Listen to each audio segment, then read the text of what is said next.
floor. I'd gaze at you from the top deck. Show me your appendix scar. I could show you nothing except my red face. Let's make t-shirts. My dad's got a t-shirt making machine. You can have your name and fancy lettering. I will have rock on Tommy. Let's make t-shirts. My dad's got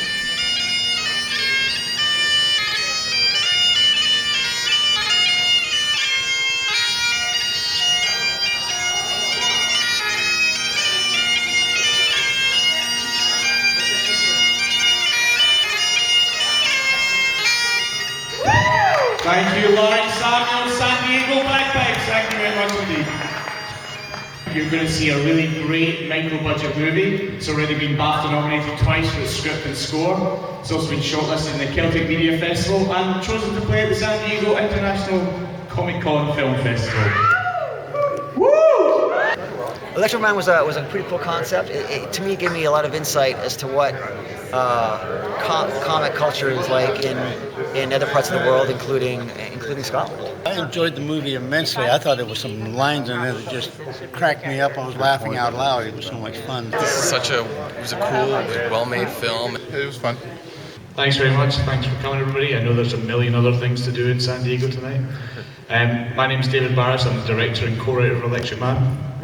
I'm Jennifer Ewing. I was Lauren, if you didn't notice.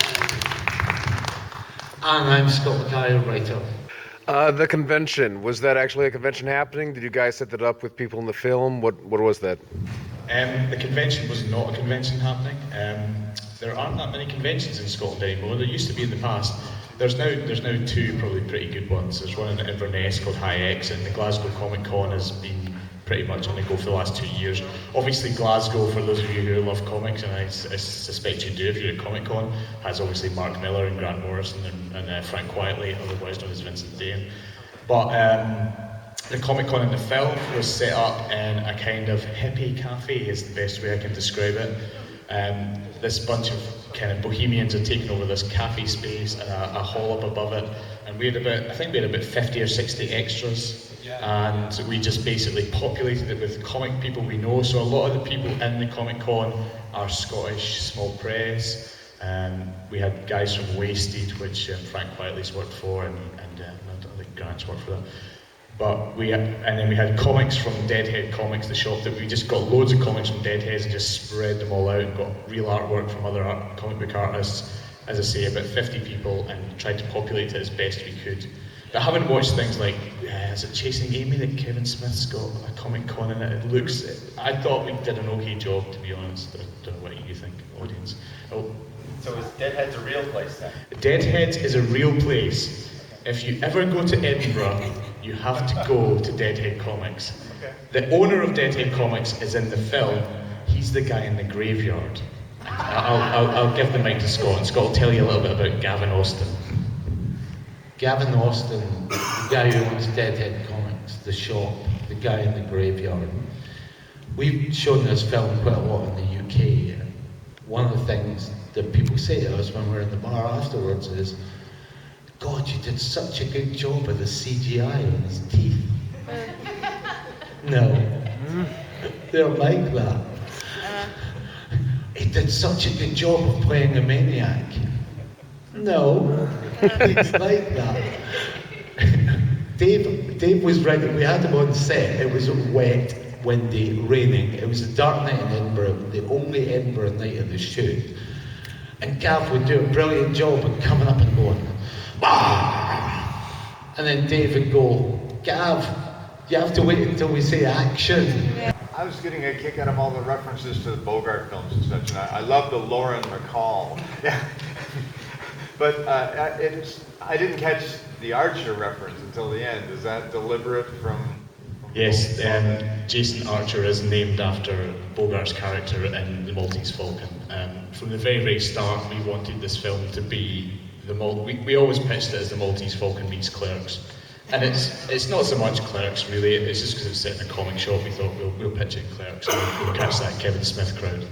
As you see, we've done it so well tonight, they're all here tonight. But no, the noir stuff was definitely deliberate, and there are as many references as we can get, and again, Scott has got some other things to add to this. Actually, hardly anybody gets all the references in the movie on the first time of showing. Not just the noir references, but obviously, you know, there's the easy ones. There's the Star Wars ones. You all got the Star Wars ones. There's the Terminator's a bit obvious. There's the In the Line of Fire one. Hitchhiker's Guide to the Galaxy. There's all that. There's The Graduate, which is one of my favourite scenes in the whole movie, is just when Toby Manley playing jazz is doing the down the window thing. Love that. Who noticed the clock? No one. Good. Good. Basically, there's a clock in the back of the shop, which is always set at 5 to 12, which is just our little nod to Watchmen.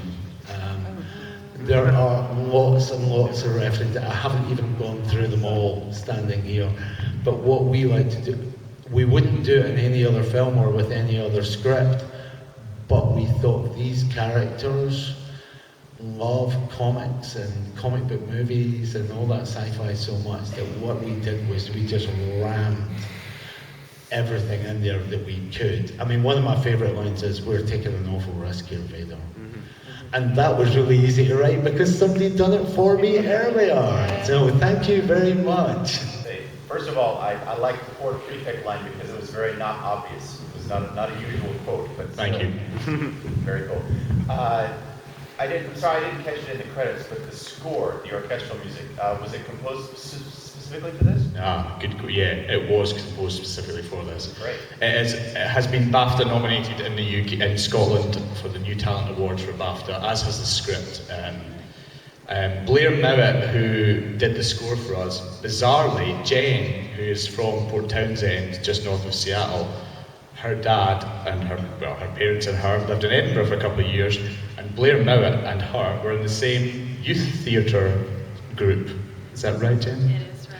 The Lyceum Youth Theatre Group in Edinburgh. So it was a complete coincidence that when we got Blair, he was like, "I know your lead actress. She was in the youth group with me." And I was like, "This is weird." Because we only got Jen through our DOP, who knew Jen's dad and who knew Jen, but when you were much younger, and he said, "I know an actress who's a comic book geek." Anyway, I'm off tangent. Blair, who did the score, fantastic guy, amazing score. Not one real instrument played on that score, can you believe? All computer-generated stuff from samples. But one of the reasons we got, and you didn't hear it tonight because it's just a stereo mix, we have a 5.1 surround mix of this movie. It was done by a post house in Glasgow who only did it because they really thought his score deserved that kind of mix. So a lot of the reason this film got made is because we attracted people like Jennifer and Rich Steele, DOP, and Blair Mowat to get to the stage where we've got that we made that for £55,000, which is about $85,000, which is no money at all, basically. Can I just thank everybody for coming? Please tell people about the movie. That's the way that we're getting it out there. Thank you for being an appreciative, enthusiastic audience. And go on your social media, go on your Facebook, join us on Twitter. If you like the movie, talk about it. If you didn't like the movie, remember the name, Transformers 4. Yeah. Thank you very much.